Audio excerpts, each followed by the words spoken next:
morning. My name is Taryn and thank you so much for stopping by my channel, Nicole Flower House. This video is quite different from my previous ones. I really do enjoy making content and sharing my flowers with you, but filming myself and talking in front of the camera just isn't really something I enjoy.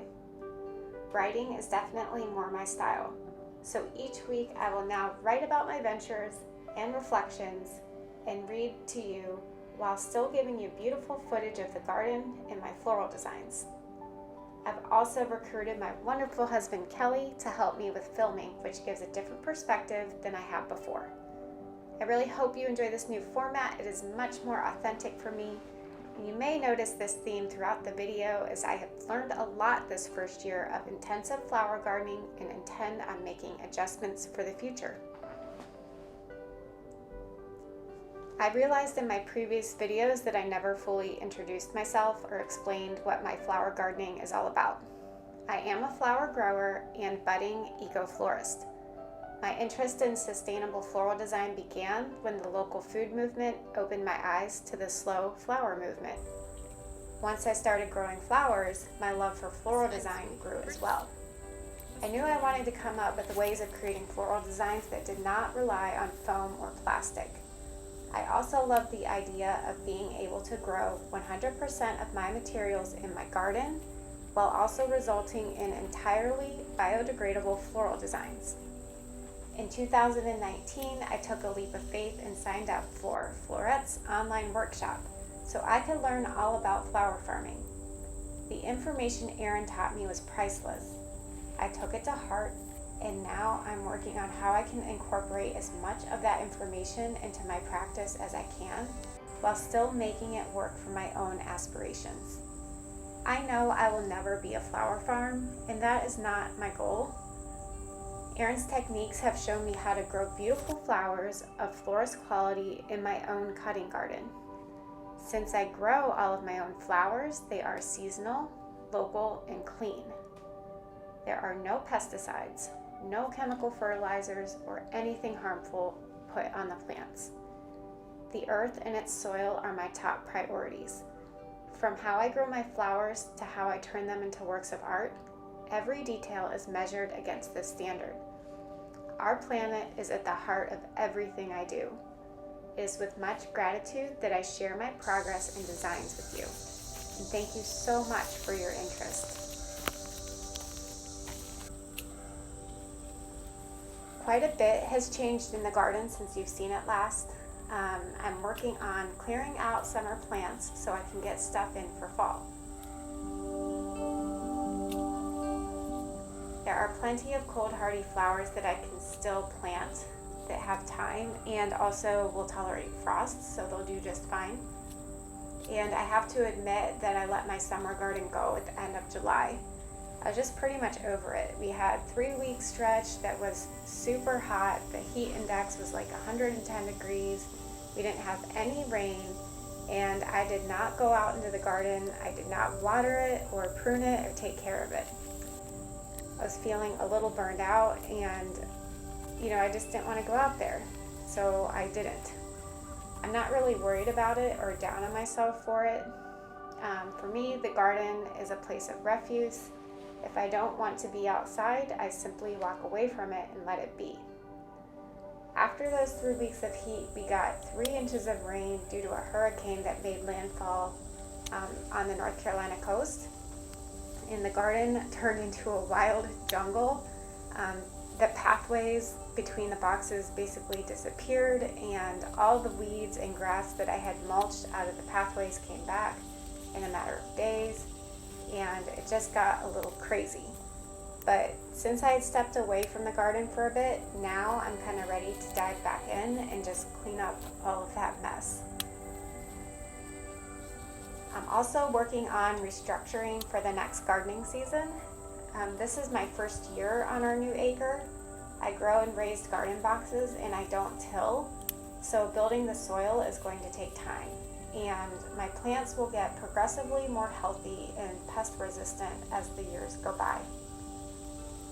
If I'm completely honest, it's also safe to say I bit off way more than I could chew. I planted too many seedlings and had too high of ambitions for how many new garden boxes I could get established and ready to go. I certainly give myself a lot of grace for this though. I don't really mind that I messed up. The garden is for learning. I have a lot to learn about growing flowers, and I have a lot of ideas and new things I want to try. With learning and trying new things, inevitably failures come. These failures are not a negative thing though. The beauty of flowers and the enjoyment I get from the process of sustainable floral design makes it all worth it. And without failure, we cannot learn, we can't make changes, and we can't make progress. This is also a season of observation for me. I'm looking at how this spring and summer went with an open mind and changing things for the better. Instead of digging my heels in and forcing myself to do more and more just to keep up, I'm scaling things back to a more manageable and kinder setup. When the enjoyment leaves the process, it no longer serves me. There's nothing wrong with recognizing that how I went about things this year just did not work. As I plan and prep for next season, I'm happy to make things much easier on myself. I am going to make the layout of the garden boxes more condensed. So all the boxes will be closer together and closer to my rainwater collection system. So hopefully I can finally get a handle on watering things. I really wanted to water my garden this year, and again, I just didn't do it. So when the droughts came, it really suffered. I also made a drawing of my garden boxes and their dimensions, so I can accurately plan how many seedlings or seeds I need in each area. I way overestimated that this year. I also think I'm going to do more direct sowing and less plant starts because it's just a lot less work to do things that way. And I'm just going to rely on my spring bulbs to get me through the early season instead of pouring hours and energy into raising hundreds of baby seedlings inside. I will keep my seeds starting at a much smaller volume and mostly for the purpose of succession sowing rather than starting all of my spring seedlings at one time. Last spring, all of my seedlings were mature and ready to be planted right after the last frost, which is exactly how I planned it. However, when this happened, it basically required me to plant my entire spring garden all at once, and that did not happen. Planting my spring seedlings took me months, and I never even got to all of them, and a lot of them I had to give away or they died in their seed trays just waiting to be transplanted. As I simplify the garden and its management, I really hope to have more time to play with the flowers, learning how to arrange them and create things in new and different ways. I hardly made any bouquets or projects because managing the garden took so much of my time. I really miss the creativity this requires, and I'm feeling the call to get more into it. By creating more structure and limits in the garden, I will have the freedom to pursue my dreams of making flower art that is stunning, beautiful, and unique, but also kind to the planet. I do hope all of my spent and withered projects end up in someone's compost bin and returns back to the earth from which they came. And despite the neglect I showed the garden over the past few weeks, I still had plenty of flowers to cut and work with. Everything I did this time around was for learning. You will see some of these flowers are a little past their prime. They got a little mushy in the water, some of the petals are falling out, some of the petals are brown, but I was still really happy to have them and just use them for learning. I made a bridal bouquet with dahlias, celosia, zinnias, gomphrena, eucalyptus, and ninebark. This was a really fun process, and I also am prepping dahlias for a flower crown project that you'll see in a little bit.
Now, another thing that we're doing this fall is we're getting some professional help to kind of clean up the messes that have just been really bothering us and laying around the property.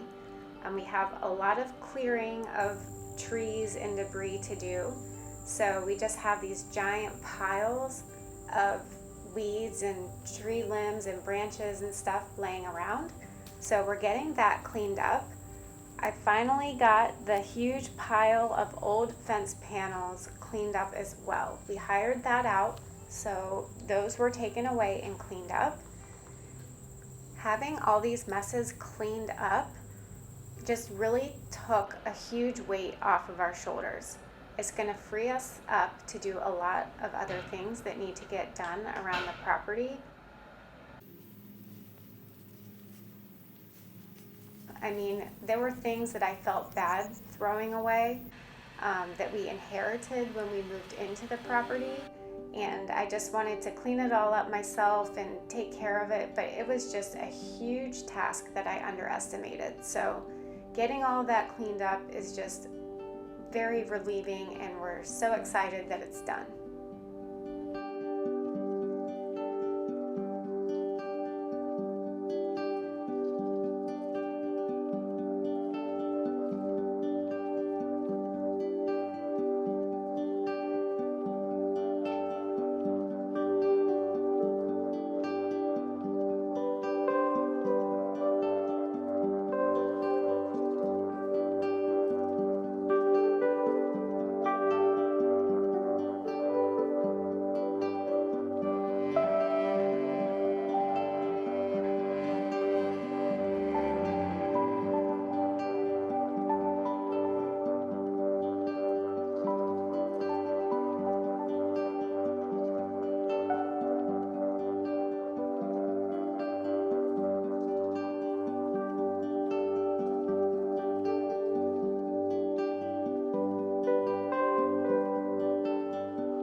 First attempt at a flower crown without using any wire or tape. I've made traditional flower crowns before, and I really like doing that. They're super fun, but I just wanted to see if I could come up with a way to do it without using those ingredients. So what I did is I braided a base with several strands of a vine that's called Love in a Puff. It's an awesome plant. It's really frilly and dainty, and I really like it in bouquets too. But here I'm using it for my crown base, and I wrapped the ends around it, much the same way you would when making a wreath. And I also braided the base to create loops and holes that I could stick stems into. When I had the base done, I added dahlias to it, and they looked really pretty, but I do not know how practical this would be for an actual event. I don't know how well dahlias do out of water or for how long. It's very likely that within an hour they might look wilty and gross. So only time will tell, and we'll see how that one turned out. Also, the flowers were really heavy, and the vine base was too big for my head. So I ended up having to tie the crown into my hair. I just kind of looped it into my hair and made a bun at the base of my neck. It actually turned out really cute, and I had a lot of fun with this project, and it definitely gave me some ideas about how to improve this the next time around.